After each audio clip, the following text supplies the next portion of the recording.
back to what I was saying, the truth is that this season really is this time, a tradition where we tend to look at our lives. We tend to reevaluate, right? Like, we're coming up on New Year's, and what do we do New Year's Day, usually, traditionally?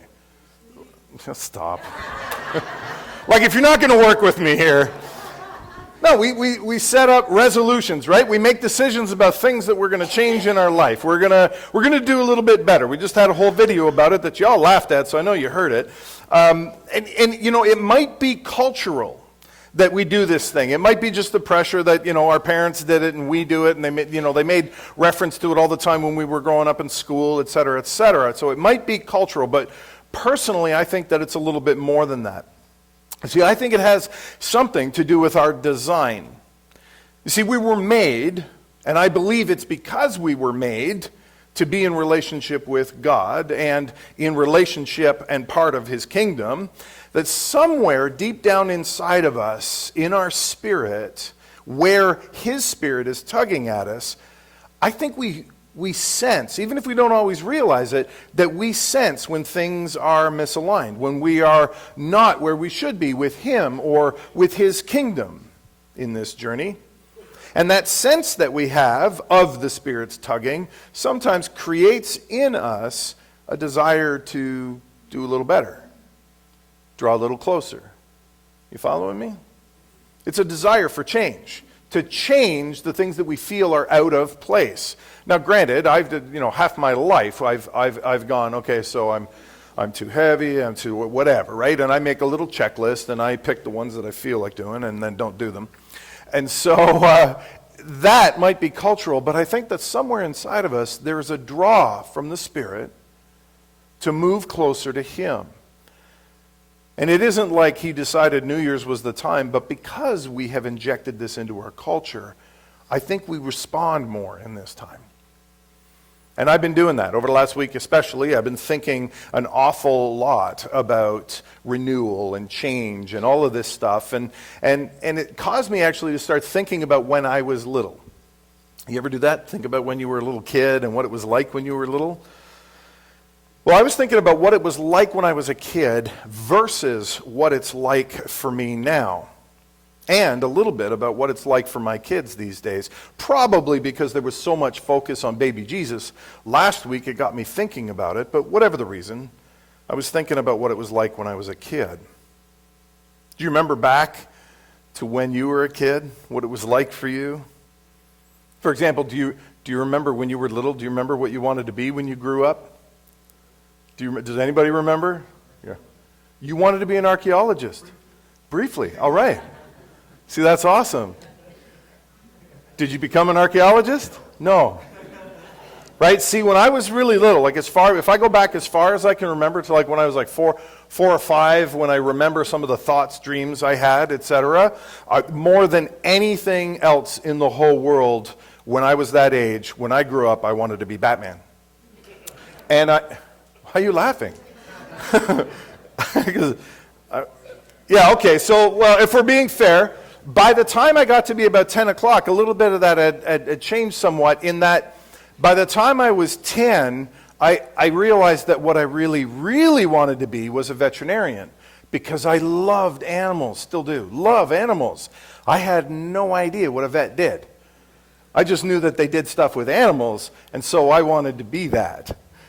And the truth is, if I'm really digging to the core of who I am, from the very first time I ever got on stage in theater, or when I did a movie when I was in grade 2, a short film for CBC, when I started acting, that was it, right? Forget about being a vet, forget about whatever, right? I gradually, and I started working towards that. I tried, but things change over time, don't they? Because we grow up. And we leave behind sometimes even the dreams of our childhood. If I'm being completely honest, I still want to be Batman, though. As a parent, over the years, I've had a number of those what do you want to be when you grow up conversations with our kids, and I've seen a lot of interesting things. You see, all three, Crystal, Jamie, and Rachel, at different points, when they were very little, I've heard all three of them say that they wanted to be a veterinarian. I don't think they had any idea what a vet does either, but my kids love animals. So at some point, they all said that too. But even that's changed over time. You know, I look at where my kids are at now, and, you know, Crystal is excited about university in the fall, and Jamie is super excited about university. Have you accepted? He got invited, and he's accepted a call to go to Redeemer, so he's very excited about that, yes. And Crystal's got some serious plans, but hasn't formally decided which she's going to do. So I'm going to leave that for now and not spoil the surprise. And even Rachel's got all kinds of ideas. And as parents, Tracy and I, we want to do everything we can to kind of nurture that. Because more than anything, in our hearts, we want their dreams to be realized. We want them, when they become adults, to be doing the thing that they love most. I mean, that is what being a parent is for most of us. Now, I'm sure you already know this, but we change as we get older, as we grow. And it's normal and it's necessary for us to kind of change the way we think about things, change the way we act in most situations. But I've been wondering lately how much of that change is actually good change. See, the truth is, for many of us, we can get stuck. You know, we get stuck seeing things in a much too rigid and sometimes an unforgiving way. We lose a perspective that we once had. Worse, sometimes we think that that's the right way to be. I'm growing now, I know, right? I know things now. I've been accused of that so many times. I have conversations with my kids sometimes, and God is right there ready to humble me when I do. I know, you need to listen to me. Are there changes in our perspectives, or all the changes rather in our perspectives, are they actually wisdom? Are they actually maturity? Or are some of the things that we change becoming adults just conforming to the world? So that's what's been floating around in my head as I've been thinking about what it was like as a kid. You see, one of the things that I've always worked to balance in my life, and admittedly sometimes I'm balanced a little too far, maybe in the wrong direction, because my youngest calls me a 5-year-old all the time. But one of the things that I've always tried to balance in my life is holding on to that perspective I had when I was young, when all things were possible. In truth, Jesus talks a little bit about this too. Now, I've been kind of thinking through this all week long and praying about it and asking him about it, because it's something that I've had a lot of conversations about over the years and don't necessarily have the absolute perfect answer on, but it's something I think we should talk about today. You see, in Matthew 18, verses 1 to 5, we see this. At that time, the disciples came to Jesus and they asked, "Who then is the greatest in the kingdom of heaven?" See, they're having an argument between each other. So I've been doing all the things Jesus has been saying, and you haven't, so I'm better. You're not. No, I love people better than you do, so I'm, right? It's that kind of thing. And they go to Jesus and they ask him, so who's going to be best in the kingdom? Who's going to be the greatest in the kingdom of heaven? And he called a little child to come to them, which is a little strange, but brings this kid in, and he puts the kid in the middle of the circle, I guess, and he says to them this. In verse 3, you'll see this. "Truly, I tell you, unless you change and become like little children, you will never enter the kingdom of heaven. Therefore, whoever takes the lowly position of this child is the greatest in the kingdom of heaven. And whoever welcomes one such child in my name welcomes me." Now, I don't know if this very short passage has impacted you the way it impacted me, but I got to say, first time I read this, I was floored by this. Unless you change and become like little children, you'll never enter the kingdom of heaven. You do realize in this passage, because I've just said it, he's not talking to just some folks that have wandered up. He's talking to his disciples. I mean, these are men that walked away from their lives and have been following him for an age at this point. They've been learning from him, living with him, doing all the things that they can to prove to him that they are worthy of him. They have done all the things that he's asked of them. They walk with him. They speak with him. They pray with him. They're doing everything with him. These are guys that have sacrificed for ages with Jesus, sitting under his teaching specifically. Men who have strived to be everything that he told them to be. And still he says to them, unless you change and become like little children, he's talking to them. And he's talking to us. So what is it about kids that Jesus is wanting them to see, or us for that matter? What is it about children that we are meant to see because we are meant to be? We see the disciples arguing about this great in heaven thing, and like so many of us, what they're actually concerned with in that argument is positions, work, titles, rank, the things that grown-ups are concerned with, right? Things that are important to the world. Jesus says we must become like little children, like a small child who maybe hasn't picked up all the values of the world yet. Like a little one who still believes and hopes and loves the way children do. Like a child who just sees things differently. We're to become like little children. You know, over the years, as I've had these conversations, I've learned that it's actually a lot of stuff. But today I want to talk about three things specifically. And the first one I want to talk about is something we actually talked about a little bit last week. And it's that children are powerless, they're dependent, they're innocent. In short, children are vulnerable, aren't they? Now, last week we talked about how babies are weak and fragile. We talked about that thing. That's the context of vulnerable that we spoke of quite a bit last week. But that's not the only way that children are vulnerable. See, children are vulnerable in more than just the physical sense. Children have an openness that most adults, don't walk around with. Most adults have lost it over time. They're completely desiring to experience possibilities. Most kids don't even have a hint of boundary to them, same way grown-ups do. They're not afraid to be wrong. They're willing to put themselves out there. Take a kid to a house they've never been to before, and there's a bunch of kids playing, screaming, and having fun in the other room, and you just let go of their hand and they run, right? Most adults don't do that anymore. See, by nature, they try things, even things they're told they cannot do. It's one of the reasons why parents wind up with gray hair.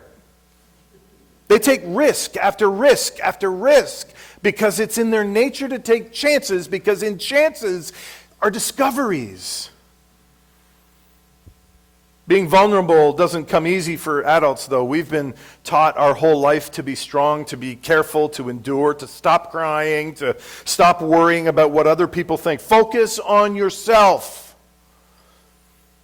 But Jesus said that the meek will inherit the earth. And how can we be meek if we're always building walls around ourselves and puffing ourselves up all the time? You understand, vulnerability is the key ingredient in humility or meekness. Even in my relationship with Tracy, I've seen the immense value of vulnerability.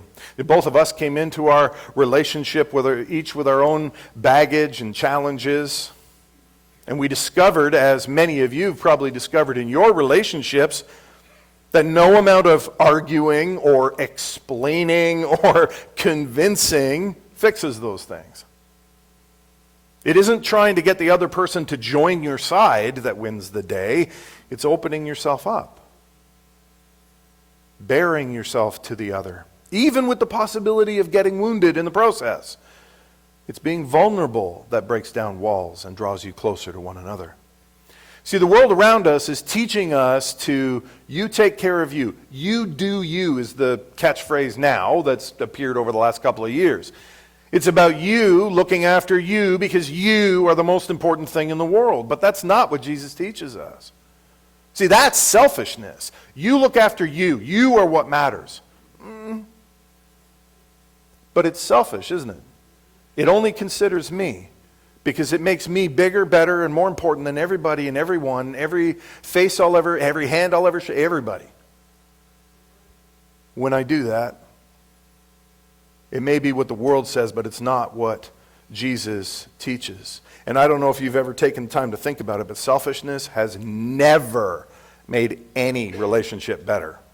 Ever. See, it takes vulnerability to be selfless. It takes vulnerability to consider others better than yourself.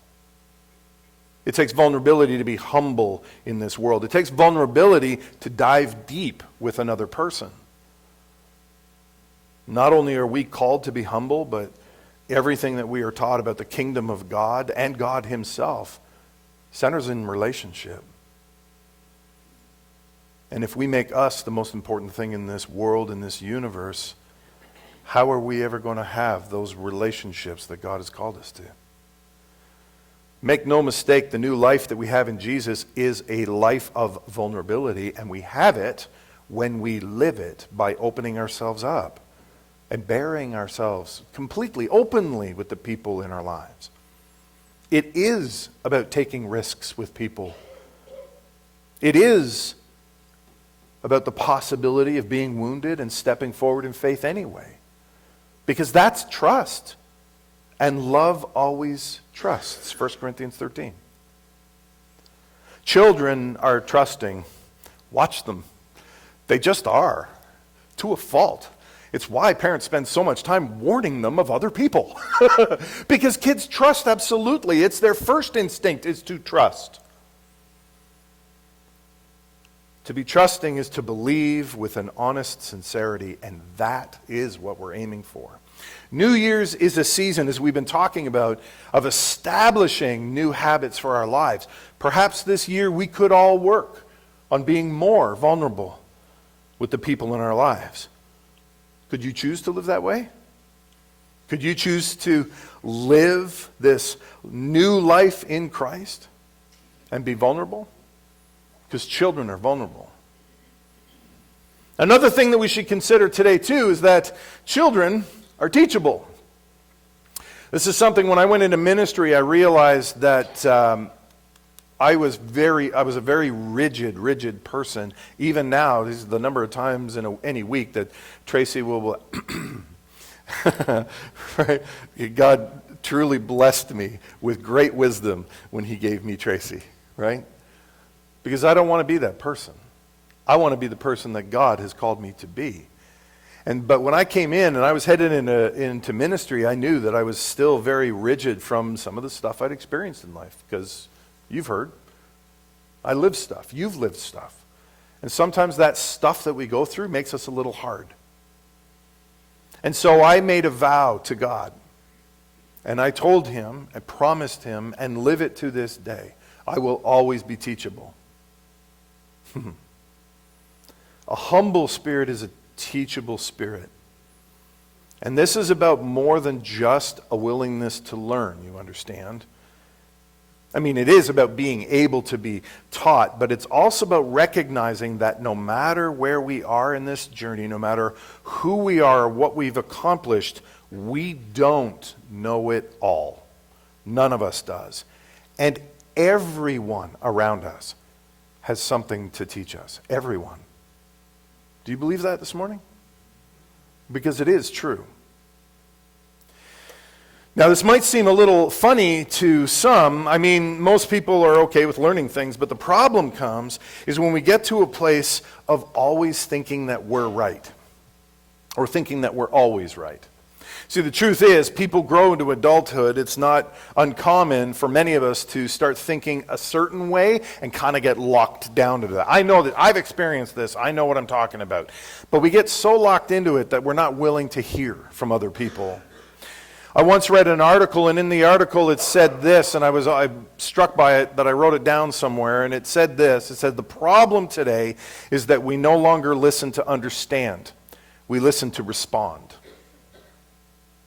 So we're not trying to hear from people anymore. We're trying to let them know what we know.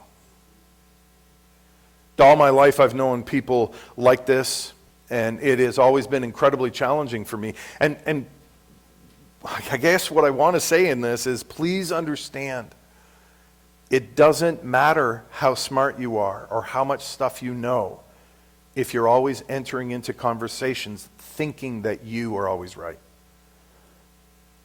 Because that someone that you're talking to maybe has something for you that you'll never hear if that's the attitude you have. It is never more important to be right than it is to be in relationship. Love has to be first. It has to be. Because that's the kingdom of God. It is not the way of the world. It is not what you're going to see out there.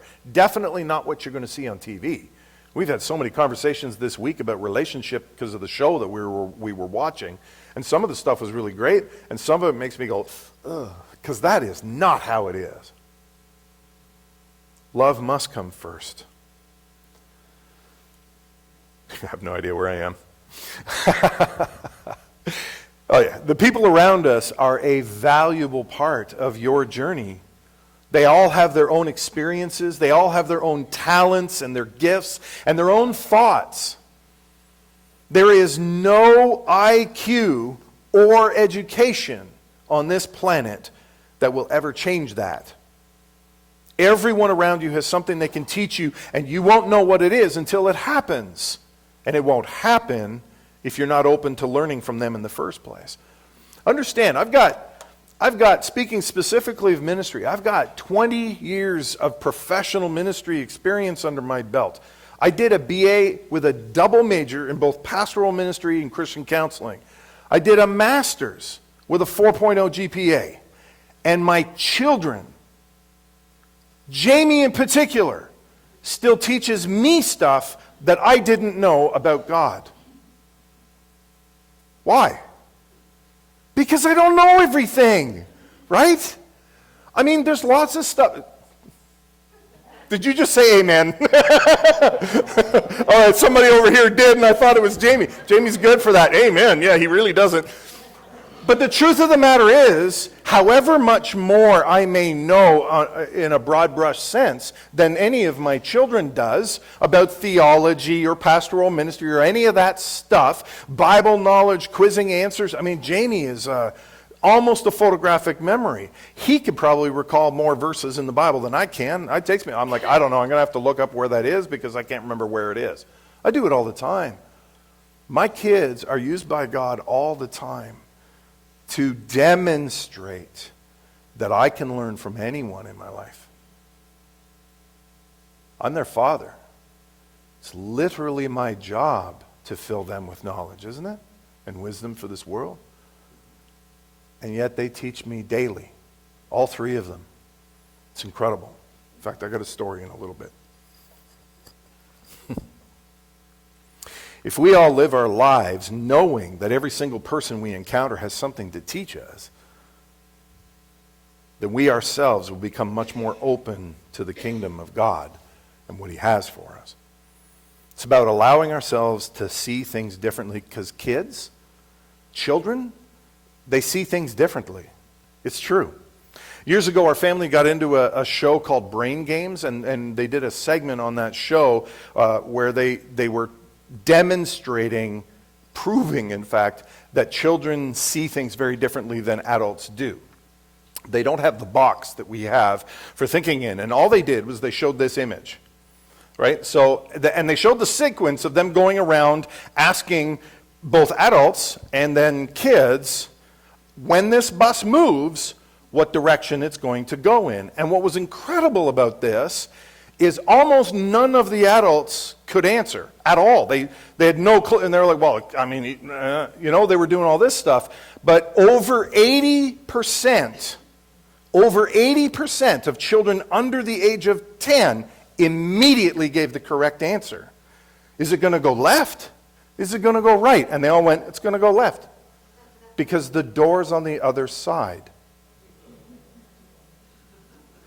We look at the image and we figure that it's a faceless bus, but kids look at that image and they know what a bus looks like. One side doesn't have a door, the other side does. Instantly. Children think differently, don't they? It's cool stuff. Do you have a teachable spirit? Are you open to the weirdo at the dollar store that's trying to tell you something? We giggle, but I've been in that situation. In the moment, honestly, thinking, oh, come on, I just want to get to the cash and get out of here. You ever done that? I'm not looking, it's not confession time. It's okay. It's okay. I'm not putting you on the spot. But sometimes we do that in life. We're in so much of a rush that we don't stop. We don't listen. We don't hear what people have to say. And sometimes what those people have to say is far more profound than what we realize before they say it. Yeah? Do you have a teachable spirit? Are you living with a willingness in your heart to learn? Can you take what you know and what you believe and then add to it the possibility that there's more? Children do. Children are receptive. They have this ability to just receive things. They'll listen to everybody. You know how much stuff, when my kids were little, how much stuff I had to undo because they would hear something and they come home talking about it like it's fact. And I'm like, no, there is no actual Easter bunny. It's not a real thing. Stop. And they're like, no, it does. It totally does because it comes in and gives me those colored eggs. That's awesome. And I'm like, okay, we have to stop giving eggs. And kids believe. Do you? We have to become like children. One last thing I want to talk about this morning is this. Children believe absolutely. Children have a way with faith that is absolutely profound. They get it in a way that most adults just frankly don't. Or at least it takes us a long time to get to. They believe quickly. More importantly, they believe the message of the gospel quickly. It's like they can see it. To them, it seems more tangible. It's immediately real. A lot of adults take convincing or some divine revelation in power before they go, oh yeah, Jesus is real, man. I had this thing happen. Right? But if you tell a child the story of Jesus, their heart immediately lifts forward. Ever since I became a follower of Jesus, I've heard this thing that we call childlike faith. You know, people talk about it all the time. You might hear it in little circles. We talk about childlike faith. But honestly, I don't remember anyone ever actually explaining it, at least not from a pulpit. Nobody's ever sat there and told me what childlike faith looks like, and it was left up to me to assume what that means. There is no dictionary definition, but let me give you this. Childlike faith is a simple faith. It's not complicated. It's a faith that has the courage to believe God completely and absolutely. It's an abandoning faith because it has no limits. It's not boxed in. It's a surrendering faith that is willing to give anything and everything up for it. It's a humble faith. It's a daring faith. It's a faith that will step into things regardless of what people might think if they're watching us. It's a faith that is lived very much in the place where all things are possible with God. You see, children are extreme in all they do. They're loud about whatever they're excited about, and they deep in the things that are important to them. They dive into possibility without fear, right? It's what makes most people cringe. Seeing the kids do half the stuff they do. Again, that's why a lot of parents get gray hair. That's why Tracy's dad's hair fell right out. Sorry, baby, I had to. They live believing in the world we think is impossible. You ever watch children play? Like just sat back, you're at a park, you bring your kids to the park, or whatever, you just sit there and they're playing, you just sit there and you watch the children play. You ever watch them play? Because it's actually really cool. I've done it a lot. And I remember once when I was working at the Boys and Girls Club eons ago now, it was mayhem. Like the place was full, kids everywhere running around. And there's this one kid, and he's sitting at one of the little desks we have for drawing, painting, or whatever. And there's like a plastic cup or some kind of plastic object on the table, and he's just sitting there like this. Now you got to understand, there's like major party action going on. Kids running and screaming and throwing things and painting on the walls and doing like no, and all the volunteers are running around screaming like, "Stop that! Don't do that! Come back here! You're not allowed to blah, blah, blah," just trying to keep it under control. And this one kid isn't distracted by anybody. He's just. So I went over to the kid. And I said, "Hey, buddy, how you doing?" And he looks at me a little surprised, didn't even realize I was there. He's so focused. And I said, "Are you okay?" He said, "Yeah, I'm okay." I said, "What you doing?" He said, "Oh, I'm just trying to move the cup."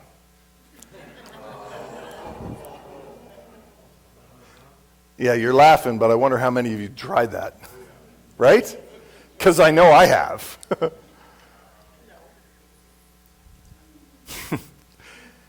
You know, we laugh when we hear things like that, but I wonder sometimes even if that is maybe a symptom of the problem. Do we dare to believe beyond what we can see and feel, touch, and taste anymore? Do we dare to ask God for things that we're told are impossible? Do you live a faith that has no limits, that's surrendered to Him, a faith that is daring? Do you live a faith that is willing to do the things you hear from Him no matter what other people might think if they see you doing them? Because I got a story about that. In fact, it's a story that kind of puts all three of these points together in one incredible example for me to learn from. And it was a day many years ago when Tracy and I took the kids. They were much younger. We took the kids to the aquarium in Toronto, as you can see. They were much, much littler than they are now. And we had a great time. It was a lot of fun. They went through tubes. In this picture on the right, Tracy and I are outside of the aquarium tank, but the kids had run around the corner, and there was a tube that went through the aquarium, like a little walkway that the kids could crawl. There's no way we could fit in there, but it was for the kids. And so I got a picture of my kids with sharks and stuff swimming around them, like big sharks. Yeah, it was awesome. It was great. And the kids had a great time. But where this story got really great was when we left the aquarium. See, we had to cross, we had parked, I don't know, it was in Toronto, so we're parked 300 miles away in some parking lot that we could afford. And in order to get there, we had to walk like halfway up Yonge Street and then down this, and it was awful. I hate being downtown Toronto. And so we're walking in a big mob, and I'm holding Rachel by the hand, and we had to cross a street at a very large intersection, and where we were crossing on the far side of the intersection, there was cardboard laid out, and there's a fella sitting on the cardboard leaning against the walk sign on the other side, and he's got a little sign that he's holding, says "Hungry, spare change," with a question mark. Now we walked, and Rachel was little back then. She's holding my hand, and she's asking me as we're crossing the road, she's seeing him, she says, "Daddy, why is that man sitting there?" And in my head, I can see stuff of him, around him, things that he's doing. I lived in the streets for years, so I saw him, and I had this checklist of going, no, like if you give him a penny, he's just saving up for his fix. I can see it. But instead, in the moment, I told her, "Daddy, why is that man sitting here?" And I said, "Well, I don't think he has anywhere to live. And the sign says he's hungry, and he's asking people for money." Now, you and I have a tendency to be cautious about those moments, and we weigh things, don't we? Rachel stops so abruptly that I get yanked. And I turned and I looked at her, and she's got this funny look on her face, and she's thinking about it. And she looks up and she says, "Daddy, can we give him money?" "Yes, absolutely." And I gave her $5. And Rachel turns, this little girl, she let go of my hand, and she ran back to the corner. We were now halfway up the block. She ran back to the man, and she stopped. She said, "Here, this is for you." My heart just about burst in my chest. I arrived to take her by the hand just as he was reaching up to take the money from her, and I saw something I hadn't seen in a face sitting on the side of the road in a long, long, long time. His face was pulled up in this great big, huge smile. It's the kind of smile that you see on a child's face when they cross through the gates at Disney World, or the kind of smile that you see on a groom's face when his bride steps into view at the far end of the aisle. It's the kind of smile you can't hide because it comes right from your heart, welling up with pure joy. And this man simply said, "Thank you, sweetheart," and took the money. And Rachel held my hand and skipped the entire rest of the way to the van as we went down that little journey. She was the happiest kid in the world. So was I in that moment. See, I saw my daughter express the most powerful force in the universe, love. And she did it because she believes absolutely what the Lord taught us about loving others, no matter what anyone else might say. More than that, in that moment, she showed anyone who had eyes to see it that more important than anything else in the world is how we choose to treat each other. And I wonder sometimes who else saw that. Jesus said we're to become like little children. Rachel, put it to the next slide, please. Last slide.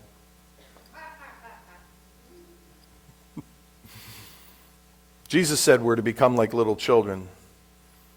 And maybe this is new for you today, I don't know, but this is New Year. And this is a new life. Jesus is making everything new, including you. So beginning today, become like little children. I dare you. I'm going to invite the worship team to come back up. We're going to close with one more song.